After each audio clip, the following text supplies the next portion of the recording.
чи припиниться війна, чи не припиниться війна. Всі в один момент стануть нелегалами. В натурі Трамп дебіл. Він мене засудить, що я там нелегально все роблю. Спиздив бабки і от такою якоюсь херньою займався. Будете сидіти в тюрмі. В натурі Камала тупа. Іди звідси, типу, вже просто с'їбуй, та й все. Ми будемо вашими спонсорами. Такої тупої ситуації в мене ще не було. Я думав, я вже все побачив, а виявляється, ще далеко не все. Всім привіт, друзі! Ви на каналі Load and Go і з вами я, Денис. Що у нас на сьогодні? У нас сьогодні 8 число. Ми вже як там 2 дня розуміємо, що наступний президент на 4 роки в США це буде Дональд Трамп. Давайте я вам розкажу свою точку зору, то, що я бачу, і будемо від того відштовхуватися. Коли голосування проходило, я замітив тенденцію, тому що у мене, наприклад, безліч знайомих, друзів, всі бізнесмени. І коли перед голосуваннями я бачив, хто кого підтримував. І майже весь мій інстаграм був підв'язаний під те, що Трамп виграє. Всі мої там близькі знайомі, ну не близькі знайомі, всі, коротше, мої інстаграмщики, будемо їх так називати, голосували за Трампа. Більшість з них. Тільки, я не знаю, деякі люди голосували, наприклад, там за Камалу. Тобто бізнесмени, що з інстаграму я зрозумів, що підтримували Трампа. Різні великі бізнесмени, такі як там Ілон Маск, Петрік Бен-Девід, там ще якісь різні, Джо Роган. Всі оці люди, вони також підтримували Трампа, брали в нього інтерв'ю, коли вони з ним розмовляли, тому що я дивився декілька цих інтерв'ю. Вони були, так, типу, підлизувалися Трампу. Очевидно, що це було так. Вони його вихваляли, показували, який він крутий. Ніхто нічого не робив і не казав, який він поганий. Більшість бізнесменів голосують за Трампа. Якщо брати Камалу, більшість простих людей просто голосує за Камалу, тому що їм там до душі більше демократи і так далі. Чи це дуже сильно поміняється, чи не поміняється, чесно, ну хто його знає. Я якось великої різниці, що при Трампу минулого разу, що при Байдені, не сильно відчував насправді. Були якісь нюанси, там кажуть, о, там траки пішли вниз, траки пішли вверх, маркет був крутий, маркет був поганий. Дуже важко судити. Візьмемо простіший приклад нашої компанії, добре? Ми сьогодні встановлюємо якесь правило для водіїв. Як думаєте, через скільки то правило буде дійсне і працювати на 100% в компанії? Я думаю, що мінімум 3 місяці, може і більше. Поки до кожного водія дойде, поки він то переосмислить, поки він щось зробить. Так само і в державі. Тут живе там 350 мільйонів людей. Як роблять якийсь один закон, його не можуть зробити і внести в дію, на наступний день. Тобто, можливо, щось там перед Трампом, хтось щось робив, заніс, то прийняли, що така штука буде, класно, почнеться в 20-му році. Приходить 20-й рік, Трамп, наприклад, попередній президент то зробив, в 2020 році внесли той закон, і всі кажуть, блін, Трамп красавчик, класно зробив. Те саме з Байденом. Щось він там робив, через декілька років дало результат. Щось той робив, через декілька років дало результат. Трамп перший раз був президентом і починав свою президентську діяльність. Водії їхали і були під Білим домом, стояли, протестували, казали, блін, як все хірово, все нереально, як погано, рейти погані, брокера їбуть, все було дуже хірово. Стався ковід, закрилися на декілька місяців, бум, все виросло до небес. Кажуть, Трамп красавчик, тепер буде все класно при Трампі. Та фіг його знає, якщо зараз знову якийсь ковід почнеться, знову щось буде можливо, і знову будуть думати, що то так. Ті самі ж дебати, коли ти дивишся дебати, якщо ти не розбираєшся в тому, що відбувається в країні, дуже важко судити і вірити. От ти дивишся дебати, один каже, unemployment, тобто безробіття в країні зросло. Другий каже, безробіття в країні впало. Якщо ти не сядеш, не перевіриш, який рівень безробіття, як ти можеш робити висновок, хто кращий, а хто гірший? Хто робить в загальному висновки? Люди, якісь такі непонятні хто, непонятно яка в них освіта, непонятно які вони, ютуб-канали дивляться, вони можуть робити висновки, який президент кращий чи гірший. Хто ще говорить, чи один президент добрий, чи один президент херовий? Блогери якісь, публічні люди, правильно? Ті люди, які, в принципі, на якійсь конкретній одній стороні. І дуже важко робити свідомий висновок того, що відбувається, коли ти сам в тому не розбираєшся. Звичайно, що ти будеш слухати якогось прихильника Трампа, який буде казати, що Трамп красавчик, і ти такий думаєш, Трамп красавчик, по його словах, типу, Трамп взагалі нормальний чувак. Потім ти дивишся іншого інфлюенсера, якогось там паблік-спікера, який каже і говорить всі факти про Камалу, що вона красава, дивись, що вона зробила, дивись, що вона хоче зробити. Ти такий думаєш, Камала красава. І ти потім такий думаєш, дивишся людину, яка обсирає Трампа, ти думаєш, блять, в натурі Трамп дебіл. Дивишся людину, яка обсирає Камалу, і ти думаєш, блять, в натурі Камала тупа. А потім, коли ти дивишся, тобі, наприклад, зайшло відео, що Трамп херовий. Наприклад, да? Тобі починає в рекомендаціях, якщо ми беремо той самий YouTube, вискакувати, що ось тобі ще один доказ, що Трамп херовий. Ти подивився то. Третє відео вискакує, що Трамп взагалі монстр. Ти подивився третє відео, четверте, п'яте. І на тебе пропаганда ця діє в такому випадку, що ти робиш свої висновки. Але насправді ти до кінця не розбираєшся в тому, що відбувається. Звичайно, що я собі можу там сказати, ай, буде класно, бо у Трамп було прикольно. Це ж нічим не підтверджена думка. Так само можна і говорити за Україну. То, що вони говорять на камеру, там, публіці, вони це все собі нараховують голоси. Люди хочуть в Америці чути те, що хочуть чути, і вони їм ту інформацію подають в такому виді, щоб людям подобалось, і люди йшли і голосували. Все дуже просто. Люди заїбалися з війною в Америці, в Україні. Трамп буде говорити чи Камала, не будемо допомагати. Більше голосів. Люди думають, не будемо допомагати. Але це не по щелчку все вирішується. Це не за одну секунду вирішується, чи будуть голосувати за ту людину, чи припиниться війна, чи не припиниться війна. Президенти, кандидати в президенти, вони собі очки назбирують цими маніпулятивними словами. Тому важко сказати, що буде. Вже будемо дивитися постфакту, що сталося і як воно відбувалося. Що буде з українцями, коли Трамп прийде до влади? Чи їх всіх повиганяють? Що буде? Як це все буде відбуватися? Я думаю, що нікого не виженуть, все буде добре, всі будуть працювати, як і працювали, просто всі в один момент стануть нелегалами. Ну, типу, можливо і ні, не все дуже просто вирішується. Якщо вже закони були прийняті, що є це юфою, паролі і так далі, воно може і буде продовжуватися. Він не любить дуже сильно незаконних нелегалів, наскільки я це розумію. Він проти того, щоб кордон переходили, оце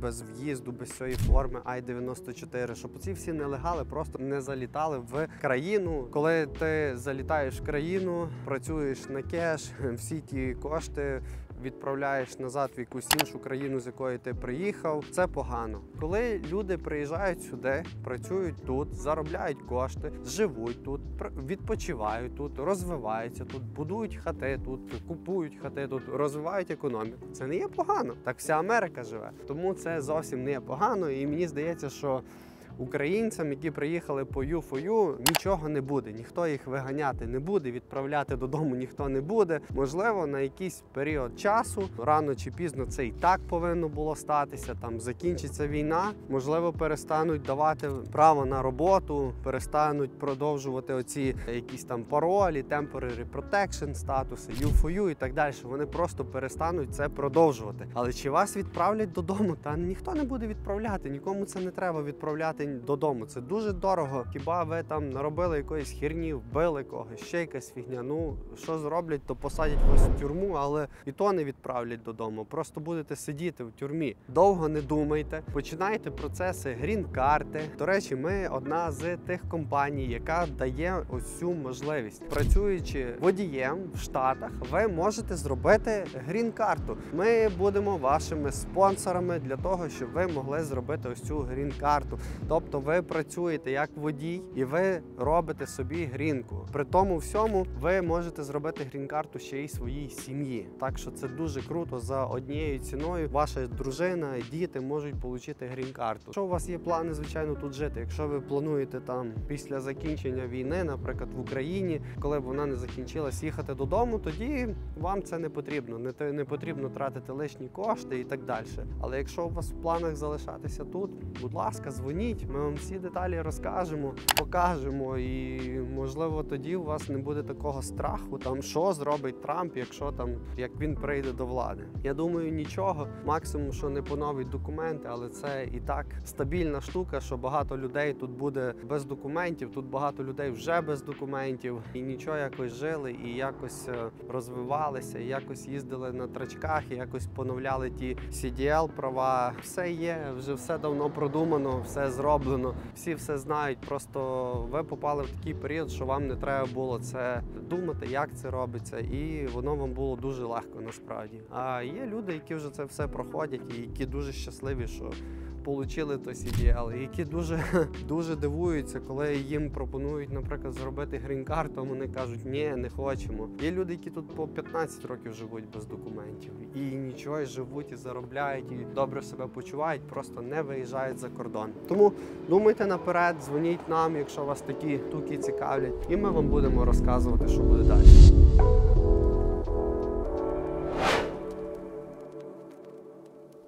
Я знову на каналі Load & Go. Нарешті вже після відпочинку. Дуже класно було на Гаваях, відпочив, перезагрузився, готовий до роботи, готовий. Якраз нас скоро вже холодає, зимній сезон, багато роботи, багато нового буде, і ми вам це будемо показувати відео, так що слідкуйте за нами, коментуйте відео. Коли я якраз на Гаваях був у хайку, таку якусь аналогію провів. Якось йшов я в цьому хайку, і я зрозумів, що хайк дуже відображає якусь оце, наприклад, я пішов хайк на 4 години, це такий короткий хайк, правильно? Але його можна порівняти взагалі з якоюсь там дорогою життя взагалі. Тому що, наприклад, чиєсь життя, наприклад, моє життя чи чиєсь інше життя, воно так само, як хайк.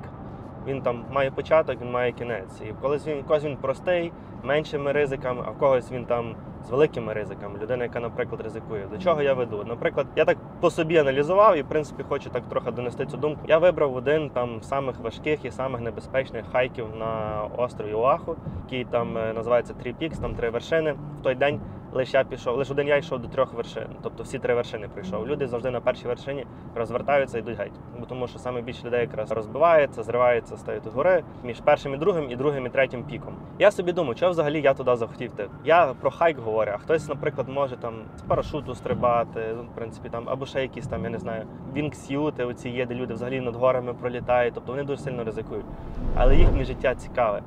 От я коли йшов цей хайк, воно було цікаво. Я отримав ці реворди у вигляді гарних краєвидів, часу самим собою, де я про щось думав, я десь там дивився, де я стою, де я там за який камінь чіпаюся, щоб не зірватися. В кінці кінців я виходив на ці піки, і я дивився, як гарно там на Гаваях, яка дуже крута природа. Якось собі аналізував, так що життя, воно дуже похоже на хайк. Ти, наприклад, народжуєшся, там починаєш свій хайк. Ти маєш вибори, завжди вибір маєш в життю. Або ти хочеш жити з батьками, наприклад, в теплі, в безпеці, в квартирі, чи в домі батьківському, де тобі добре, де тобі комфортно, де не треба ризикувати, де ти, в принципі, якось там впевнений в завтрашньому дні. Чи ти хочеш так, як ми, наприклад, так, як я з Денисом, взяти і похерачити в Америку студентами? І знати, що ти не вертаєшся в 19 років чи там 18. Отакі в мене були якісь порівняння хайку і життя. Понятно, таких можна багато якихось історій для порівняння, але напевно я себе зрозумів якось краще з тої сторони, чого я пішов в хайк, чого я цей бізнес роблю, чого я взагалі в Америку поїхав. Тому що мені по кайфу ризикувати деколи і робити оці такі речі ризиковані, деколи не знаєш, як там буде далі. Від того я отримую якесь задоволення. І тому багато таких людей є, як я. І радий, що Денис такий, як я, і ми завжди десь лазимо, десь ще щось, десь їдемо. Різні люди є, я нікого не осуждаю, комусь краще так. Мені краще так, я себе зрозумів, я зрозумів щось там про себе, ну і в принципі якось так і на інших людей зміг подивитися. Комусь краще так, мені краще так, комусь ще по-інакшому, в кожного своя дорога. Так що, люди, ходіть в хайки, подорожуйте, пригайте з парашуту, ризикуйте, так само і в бізнесі. Якщо ви там щось сумніваєтеся, подумайте, що це вам буде коштувати. Якщо ви там просто на гроші попадаєте, і на які гроші, це не саме страшне, що може бути в житті. Бувають набагато страшніші моменти. Давайте я вам розкажу про те, що сталося ось з цим трачком. Коротше, найняли водія, вроді все, класний дядько, адекватний, приїхав, сидить, чекає, орієнтейшн приходить. Всі департменти просто кажуть, класний взагалі мужик, я з ним познайомився, поговорив, все прикольно, все класно. Проїжджає 50 миль в сторону Індіани, пише I'm done, я там вертаюся назад на компанію, дропаю трак, я більше працювати з вами не хочу. Ми такі, чувак, що сталося? Починає розказувати, що ми скемери, що ми там нелегальні іммігранти. Коротше, купа різної отакої, типу, як то, інформації про нас, про яку ми, в принципі, самі не знали. Цікаво завжди слухати таких людей. І, типу, я думаю, ну окей, типу, ладно, якщо ми скемери, типу, привозь трак, залишай. Ми з тобою вже, я тоді вже в тому моменті зрозумів, що працювати з ним ми, типу, явно не будемо, тому що, ну як, людина за перший день виїхав, там монтаж уже один день спізнюється на доставку, уже все не найкраща ситуація. Ну і ми таки кажемо, ладно, приїжджай назад, віддавай трак і, в принципі, йди собі, куди ти хочеш йти. Ну, чувак почав мені висилати, каже, в тебе будуть проблеми. Він мені каже, що він мене засудить, що я там нелегально все роблю. Починає це все виписувати. Я думаю, добре, чувак, приїдь, іди звідси, типу, вже просто с'їбуй, та й все. Він, коротше, на цьому не закінчується ця вся, типу, брідотіна. Він починає мені висилати фейсбук-пости там, де про нього писали люди. Тобто не він там писав, а про нього писали люди. Типу, він виїзав там нашу фюл-карточку, заправився, там, ну, якусь там різну херню поробив, гроші взяв на репейрс, не поремонтував трак, спіздив бабки і от такою якоюсь херньою займався. І, коротше, він мені починає це все писати, там, висилати ці скріни, що там він когось там судив, ще якась херня. Я думаю, блін, на якогось, блядь, сайко попали. Він каже, ладно, я вам завтра трак привезу. Я кажу, добре, привозьте і все. І в той час ми слідкуємо за траком. Мені присилають апдейти кожних 30 хвилин. Кажуть, де він є. Ми бачили, що він, типу, нікуди не їхав, що все було нормально, тому, типу, ми не сильно і переживали. Що, приїхав зранку, віддав трак, каже, ви мені винні гроші. Я думаю, ладно, скільки ми тобі, кажу, винні гроші? Він каже, I wasted whole day, I wasted that, I wasted that. Я кажу, добре, скільки ми тобі винні? Він каже, ви мені за милі маєте заплатити. Я кажу, скільки ти проїхав? 100 миль? $60 тобі дати? Він такий каже, дай мені $150. Я кажу, добре, даю тобі $150 і іди звідси. Все, дали йому $150, закрили це питання, і він просто взяв всі речі і з'їбався. Проходить пару минут, смс-ку получаю. Він мені пише, якщо будеш скемити людей, як ти це робив до цього, я взагалі зроблю так, що ти позбавлю тебе твого сітізену американського і відправлю тебе назад в Україну. Цікавий дядько, типу, я кажу, хто це? Він каже, це тобі пише United States of America. Кажу, добре, типу, більше не буду нікого ніколи скемити, не переживай. І на цьому наша розмова закінчилась. Так не робиться. Треба було привезти нам трейлер назад на ярд. Він приїжджає зранку і без трейлера, а трейлер гружений. Я кажу, чувак, де трейлер? Він каже, ти мені сказав приїхати на траці. Я йому казав, come back to the office. Приїхав, блядь, без трейлера. Типу, ти не знаєш, що з трейлером, ти не знаєш, що з вантажем. Ну окей, добре, що ми шустрі. Відправили туди водія. Водій каже, він запаркував на інвалідному місці трейлер. Тобто, якби не забрали той трейлер, напевно, що сьогодні, я думаю, що його б відтовили і ми б ще платили за товінг. Ось така ситуація. Коротше, подивимося, що з цього вийде. Буду вас тримати в курсі. Просто такої тупої ситуації у мене ще не було. Я думав, я вже все побачив. Ну, багато, як мінімум, побачив, а виявляється, ще далеко не все. Продовжуємо розвиватися і ділитися цими проблемами. Мені здається, чим далі, тим більше такої двіжухи буде. Але воно цікаво, як мінімум цікаво. Окей, у нас фотосесія. Так виглядає моя машина. Брендовані наші кофточки, які ми порішали. Нам потрібні нові фотки. Опа. В принципі, робочий процес.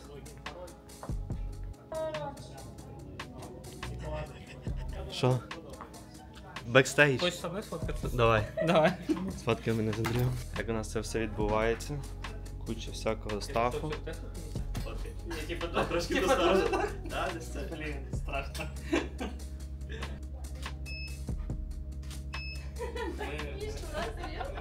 Первый раз обнялись за 2 года знакомства. Я же з ним сфоткайся теж. Я не знаю. Кстати, тоже с ним... Перший раз за 2 роки обнявся. Ти проводиш кастинг? Какой? Next.